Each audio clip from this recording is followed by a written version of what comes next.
Mas acho que o judiciário faria um bem a si mesmo, o Alexandre de Moraes faria um bem a si mesmo, se ignorasse essas provocações, não acha, professora? Que a essa altura, é, decretar alguma ou adotar alguma providência judicial contra o Malafaia seria fornecer a matéria-prima que eles desejam para reforçar a pregação segundo a qual o Alexandre de Moraes está agindo como um ditador. Não lhe parece isso, professora?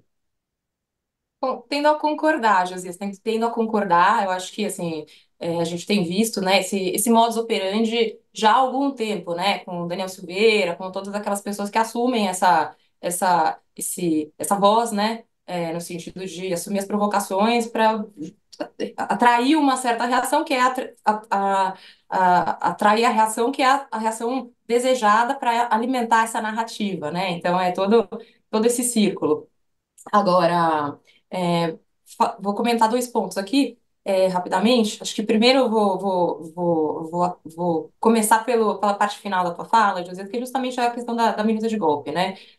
Concordo contigo no sentido de esse verniz de normalidade, a gente acho que sim, é totalmente falacioso, e vale aqui a gente lembrar o conteúdo dessa tal minuta, né? Além de não ser uma simples proposição de LO para análise, na verdade, vale lembrar que assim, o que estava proposto nesta minuta, né, a ideia dessa minuta, era justamente a remoção do Gilmar Mendes, do Alexandre de Moraes e do Rodrigo Pacheco. Ou seja, era que fossem removidos do poder membros dos dois outros poderes da República, né?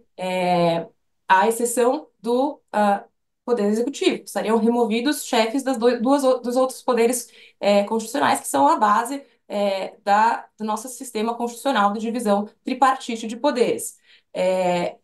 Isso é textualmente o tipo penal de abolição violenta do Estado de Direito e de golpe de Estado, que são os crimes contra o Estado Democrático de Direito, que é justamente os crimes que se investigam nesse inquérito instaurado para investigar Bolsonaro e afins, e do bojo do qual foi apreendida essa minuta. Quer dizer, não é uma simples proposição, né, de minuta, não é uma simples ideia, é uma forma, uma ideia para uma sugestão de remoção dos outros dois poderes que têm a função constitucional de moderar os atos do poder executivo. E sem esses poderes, sem chefes importantes desses poderes, membros importantes desses poderes, a ideia então era que o executivo reinasse sozinho, digamos assim.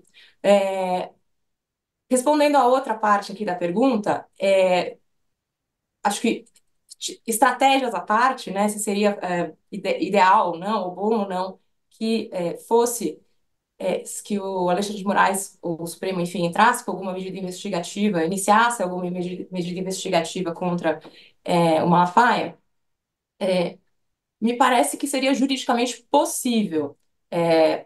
O Malafaia aqui, ele ataca a honra, né, enfim, ataca a honra do Alexandre de Moraes ao falar uma série de expressões que atingem diretamente a honra do ministro do STF. Fala que ele é um projeto de ditador, ou enfim, não me lembro as expressões aqui, mas são questões bem ofensivas e que corroem a reputação, ou a autoridade, enfim, do ministro, que é uma figura importante. Isso possibilita que ele mova, enfim, que entre com uma primeiramente com uma medida para processá-lo por crimes contra a honra, que aí seria uma medida, enfim, que compete a ele, e no limite pode-se pensar na prática também de um atentado contra a própria democracia, também como esse que nós falamos, uma vez que ele estaria falando ali na frente de uma multidão, incitando eventualmente o ódio contra um poder constituído. Tá? É importante a gente lembrar que sempre que a gente analisa essas questões enfim, a prolação de discursos ofensivos, discursos que podem ser caracterizados como de ódio ou não, versus liberdade de expressão, é interessante a gente ter em mente que, assim, é, a liberdade de expressão existe e ela é constitucionalmente protegida, garantida. A gente tem o direito de ter nossa liberdade de expressão para nos exprimirmos da forma como quisermos, mas a liberdade de expressão, ela não pode ser usada para dar guarida à prática de crimes. E isso é um entendimento já consolidado pela própria jurisprudência do nosso Supremo Tribunal Federal. Ou seja, eu não posso fazer uso do meu direito constitucional de poder exprimir o meu pensamento para praticar crimes de difamação, de ofensa a outra pessoa, para incitar a prática de crimes, para agredir outras pessoas verbalmente. Então, esse é o limite que nós temos sempre que ter em mente. Ele está exprimindo a opinião dele, ou ele está incitando prática de crimes, ou ele está ofendendo outras pessoas. Esse é o limite sempre que a gente tem que pensar quando a gente fala desse assunto. Não, muito importante a Doutora gente entender. Jamile, Por favor, Josias. tem uma questão que está intrigando muita gente, porque na prática o que o Bolsonaro a sua turma tenta fazer é grudar no Alexandre de Moraes alguns rótulos que o Supremo grudou no Sérgio Moro. Um juiz superpoderoso, autoconvertido numa espécie de xerife geral da República, concentrou no seu gabinete processos de grande repercussão e estaria instrumentalizando o direito, aplicando de forma excepcional a legislação em busca de resultados, né? Então, nessa versão, tem algumas semelhanças, não é, que o Alexandre de Moraes obteve, por exemplo, a delação do Mauro Cid, mantendo ele na cadeia por 4 meses.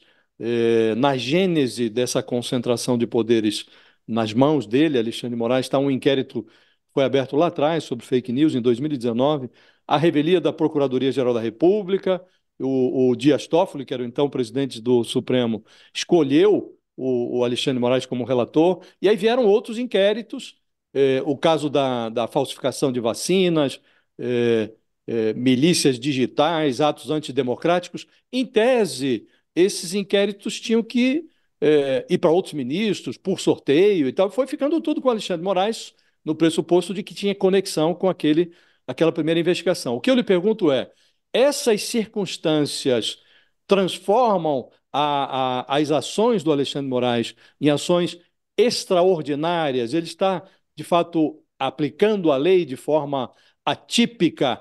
Acha que lá na frente isso pode levar a um questionamento? Acho difícil que o Supremo, que está julgando essas coisas, venha a desfazer a si mesmo, se eventualmente o Bolsonaro for condenado, né? Mas acha que o Supremo precisaria baixar essa bola, precisaria, uma vez superados os riscos à democracia, precisaria voltar um pouco mais à normalidade, ou não? Está tudo dentro dos conformes? José, essa é uma questão que é mais delicada, mais sensível mesmo. É, Me parece que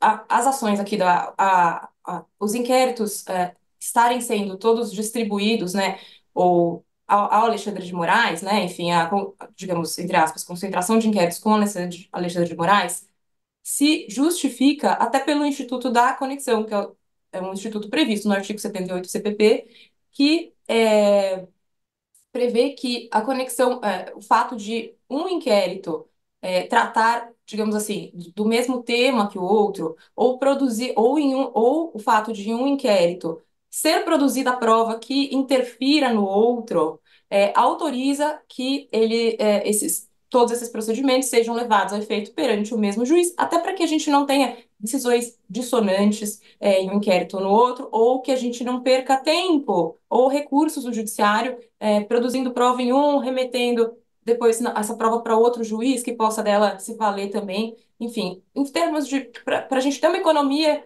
de recurso do judiciário ou para se evitar decisões dissonantes, quando há interferência de um no outro, ou probatória, ou enfim, em razão de recurso, a gente mantém todos os procedimentos perante o mesmo juiz. De fato, a gente tem visto muitos questionamentos, especialmente pelos advogados, né, das pessoas que estão sendo investigadas, se existiria aqui, nesse caso, de fato, essa conexão que justificaria a concentração dos inquéritos todos com o ministro Alexandre de Moraes. Acho que é um questionamento válido, acho que só uma análise mais aprofundada ali das provas que estão contidas ali permitiria chegar a uma conclusão se é possível sustentar essa tese ou não. De toda forma, me parece, até pelo fato de o inquérito já estar no Supremo, como você bem disse, diferentemente do caso do Moro, por exemplo, que era um caso de primeira instância, então a gente tinha várias instâncias revisoras, Me parece que, como esse caso já está no Supremo, acho difícil que o próprio Supremo mude de ideia lá na frente, né? Ou reverta as decisões do Alexandre. Mas só o tempo dirá. Não, esse acúmulo